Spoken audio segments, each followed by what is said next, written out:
Naam, karibu tena ndugu mtazamaji, ni kupashe ripoti za kusikitisha ambazo zimeweza kutolewa katika maandamano ya Tanzania sasa hivi. Chama upinzani Chadema kimetoa ripoti za kutatanisha na kusikitisha na kuogofya mara moja usiku huu.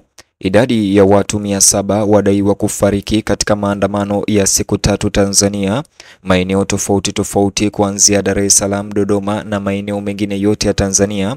Kulingana na ripoti za Chadema walizokusanya kwa kutembelea mitaa na mahospitali, wamegundua ya kwamba idadi ya takriban watu 700 wameaga dunia. Bonyeza alama ya like kisha bonyeza neno subscribe na alama ya kengele chini ya video hii kabla ni kuonyesha matukio haya na ni kutaarifu ripoti hizi kwa kina na kwa undani zaidi. Nchini Tanzania, idadi ya vifo kutokana na maandamano yanayoendelea siku ya 3 kufuatia uchaguzi wa rais uliokumbwa na utata wa wiki hii imeripotiwa kufikia viwango vya kutisha na kusikitisha, huku ghasia na machafuko yakiendelea kukumba miji mikubwa.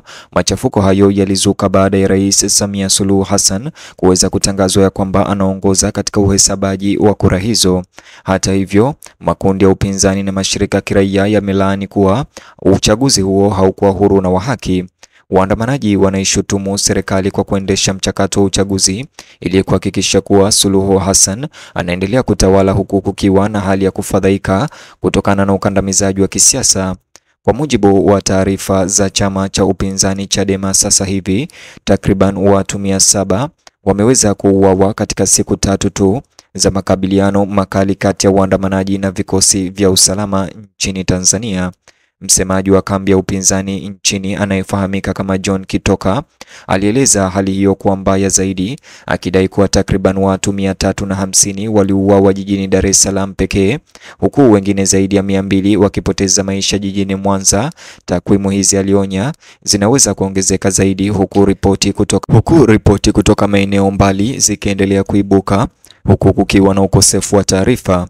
Maandamano ya Tanzania yameongezeka licha ya amri kali ya kutotoka nje iliyowekwa na serikali ya Samia Suluhu awali kuzuia maandamano hayo.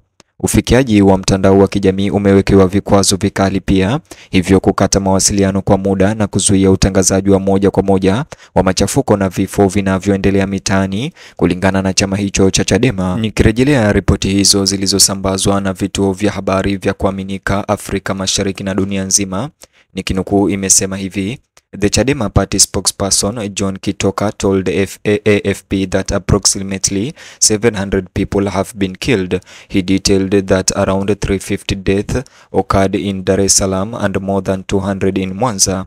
Al Jazeera reported these claims, which the party says are based on visits to hospitals. This estimated death toll is dramatically higher than the UN's assessment. A UN human rights spokesperson cited credible sources indicating that at least 10 fatalities. Umoja wa Mataifa UN hata hivyo umetofautiana na ujumbe ule wa upinzani, ukisema umedhibitisha vifo vya angalau 10 katika miji mitatu, Dar es Salaam, Arusha na Dodoma, hii ikitofautiana na vifo 700 kutoka upinzani. Hata hivyo, takwimu za upinzani zinasisitiza kuwa idadi halisi ni kubwa zaidi, zikishutumu mamlaka kwa kutoa miili kwa siri na kuzuia hospitali kutoa taarifa. Wanasema maandamano ya uchaguzi wa Tanzania yamekuwa ishara ya kuongezeka kwa ukatili wa serikali chini ya utawala wa Rais Samia Suluhu Hassan. Rais Samia Suluhu Hassan, ambaye anaondoka sasa hivi, ambaye aliingia madarakani kama rais wa kwanza mwanamke wa Tanzania, sasa anakabiliwa na mgogoro mkubwa wa uhalali wa urais wake. Serikali yake inalaumiwa kwa kuwakamata viongozi wa upinzani, kuwanyamazisha wakosoaji na kutumia nguvu kupita kiasi kukandamiza upinzani wakati wa uchaguzi. Waangalizi wanasema uamuzi wake wa kugombea bila kupingwa baada ya wapinzani wako kufungwa au kuzuiwa kupiga kura umezidi kuondoa imani ya umma kwa taasisi za kidemokrasia za Tanzania. Kufuatia uchaguzi huo, waandamanaji wakali katika miji mingi tofauti wamechoma magari, ofisi za CCM na hata mali za wanachama wa chama tawala cha CCM. Mashuhuda wa jiji la Arusha wameripoti kuona moshi mwingi mweusi ukitoka katika ofisi ya CCM mkoa baada ya kuchomwa moto na waandamanaji. Machafuko hayo pia yameenea hadi Mwanza na Morogoro, ambako umati mkubwa wa watu unaendelea kukaidi amri ya kutotoka nje ya kafyu na kuandamana mitaani, huku wakiimba nyimbo za kudai haki, katiba mpya na tume huru ya uchaguzi. Wito wao unaambatana na matakwa kama hayo yaliyotolewa siku chache kabla ya upigaji kura, wakati takwimu za upinzani zilionya kwamba kukosekana kwa uwazi katika uchaguzi wa Tanzania kunaweza kusababisha machafuko makubwa, utabiri ambao sasa umetimia. Licha ya machafuko hayo, utawala wa Rais Samia Suluhu Hassan umeendelea kupuuza matukio haya, ukishutumu vyama vya upinzani na wahusika wa kigeni kwa kujaribu kuyumbisha nchi. Wasemaji wa serikali wanasisitiza kuwa uchaguzi wa Tanzania ulifanyika kwa amani na kwamba vyombo vya usalama vinafanya kazi halali ili kudumisha amani na utulivu. Hata hivyo, waangalizi wa haki za binadamu wanapinga simulizi hizo, wakisema kwamba ukubwa wa ghasia na ukandamizaji unaonyesha mzozo wa kisiasa uliokita mizizi katika miaka mingi ya utawala wa kimabavu.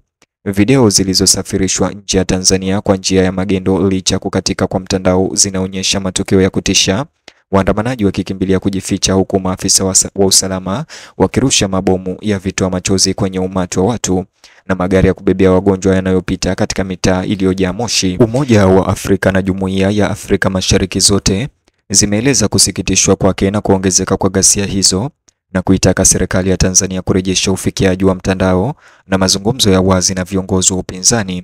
Lakini hadi sasa kumekuwa na dalili ndogo ya maelewano. Wanachama wa upinzani wanasema makumi ya wanaharakati hawajulikani waliko, wanaodaiwa kutekwa nyara na maafisa wa serikali wakati wa uvamizi wa usiku wakati wa maandamano hayo yakiendelea.